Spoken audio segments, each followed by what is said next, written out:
السلام علیکم۔ ایک مرتبہ نبی کریم صلی اللہ علیہ وسلم اپنے رفقا سیدنا ابو بکر صدیق، عمر فاروق اور عثمان غنی رضی اللہ تعالیٰ عنہ کے ساتھ حضرت علی کے گھر تشریف لے گئے۔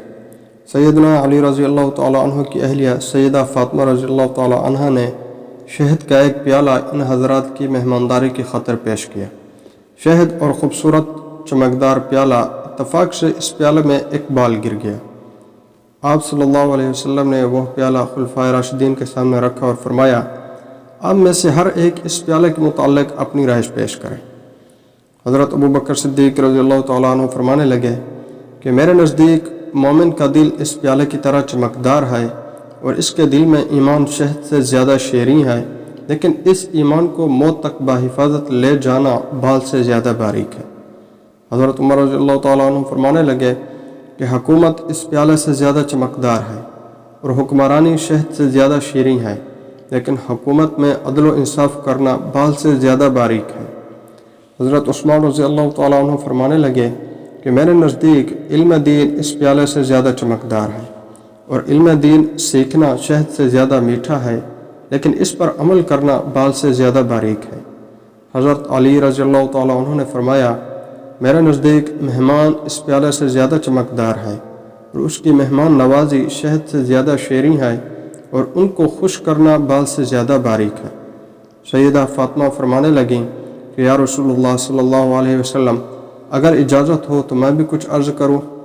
آپ صلی اللہ علیہ وسلم کے اجازت دینے پر فرمانے لگیں کہ عورت کے حق میں حیا اس پیالے سے زیادہ چمکدار ہے اور اس کے چہرے پر پردہ شہد سے زیادہ میٹھا ہے، اور غیر مرد کی اس پر نگاہ نہ پڑے یہ بال سے بھی زیادہ باریک ہے۔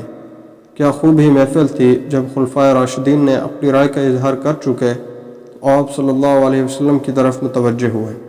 ادھر سرکار دو عالم کے لب مبارک ہے تو زبان نبوت سے یہ الفاظ مبارک نکلے کہ معرفت اس پیالے سے زیادہ چمکدار ہے اور معرفت الہی کا حاصل ہونا اس شہد سے زیادہ میٹھا ہے، اور معرفت الہی کے بعد اس پر عمل کرنا بال سے زیادہ باریک ہے۔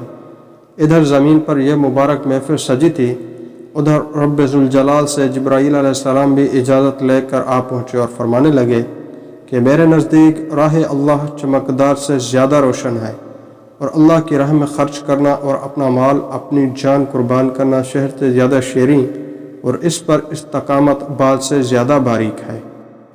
جب زمین پر سجی اس محفل میں سب اپنی رائے کا اظہار کر چکے، جبرائیل امین فرمانے لگے کہ یا رسول اللہ صلی اللہ علیہ وسلم، اللہ تعالیٰ بھی کچھ کہنا چاہتے ہیں۔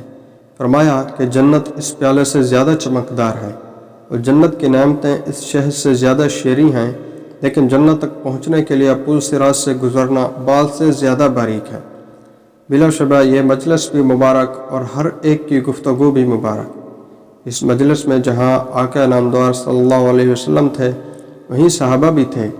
اب کی یہ مجلس اور اس میں ہونے والی گفتگو ہم سب کے لیے مشعل راہ ہے۔